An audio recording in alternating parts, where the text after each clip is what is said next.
क्या हो अगर हमें जो प्राचीन इतिहास के बारे में पता है वो सिर्फ बर्फ की नोक हो। कल्पना कीजिए एक ऐसी दुनिया की, महाप्रलय से पहले की दुनिया, जहां दैत्य रहते थे, अत्यंत उन्नत ज्ञान था और सभ्यताएं इतनी रहस्यमयी थीं कि आज का विज्ञान भी उन्हें पूरी तरह नहीं समझ पाया। हर प्राचीन संस्कृति में किसी न किसी महाबाढ़ का उल्लेख है, एक ऐसा विनाशकारी समय जब पृथ्वी का स्वरूप बदल गया और सभ्यताएं नष्ट हो गईं। लेकिन अगर ये केवल मिथक नहीं बल्कि सच्चाई का हिस्सा हो, क्या उस प्रलय पूर्व युग के रहस्य हमारे अतीत और भविष्य की चाबी हो सकते हैं? एंटीडिलुवियन काल यानी प्रलय से पहले का समय बाइबल में आदम के पतन और नूह की बाढ़ के बीच का समय है। हर संस्कृति, चाहे वह ईसाई हो, सुमेरियन, हिंदू, ग्रीक या मेसो अमेरिकन, एक समृद्ध प्राचीन सभ्यता और फिर एक सर्वनाशकारी बाढ़ की बात करती है। बाइबल के अनुसार शुरू में बारिश नहीं होती थी। पृथ्वी की सिंचाई जमीन के नीचे से निकलने वाले जल स्रोतों से होती थी, जिसे डीप कहा गया। यही जल स्रोत बाढ़ के समय फूटा और पूरे संसार को डुबो दिया।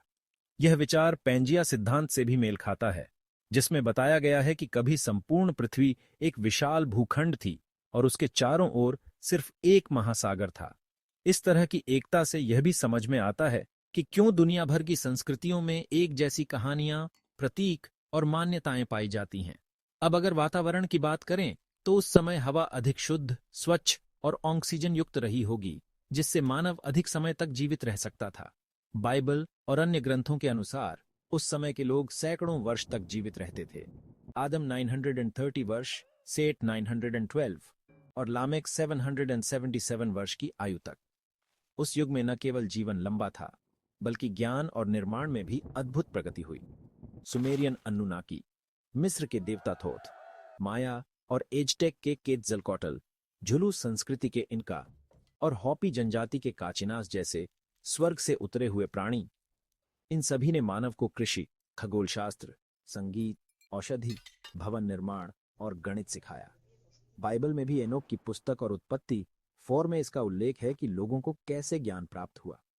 इन दिव्य प्राणियों ने मानव को सब सिखाया, लेकिन धीरे धीरे इस ज्ञान के साथ साथ लोभ, अहंकार और पाप भी बढ़ता गया। देवदूत स्त्रियों से संबंध बनाने लगे, जिससे नेफिलिम दैत्य उत्पन्न हुए। मनुष्य जानवरों के साथ संबंध बनाने लगे और बुराई इतनी बढ़ गई कि ईश्वर को मनुष्य की सृष्टि पर पछतावा हुआ। जेनेसिस 6:5-7। हर संस्कृति में एक महाबाढ़ की कथा है। गिलगमेश में उट्नपिष्टिम, हिंदू धर्म में मनु, ग्रीक में ड्यूकैलियन, इंका में मोंको कपाक। हर जगह एक ऐसा पात्र है जिसे ईश्वर ने बचाया क्योंकि वह धर्मी था। और जैसा बाइबल कहती है, बाढ़ ने न केवल मनुष्य को बल्कि वह विशेष जीन भी मिटा दिया जिससे लंबी आयु मिलती थी।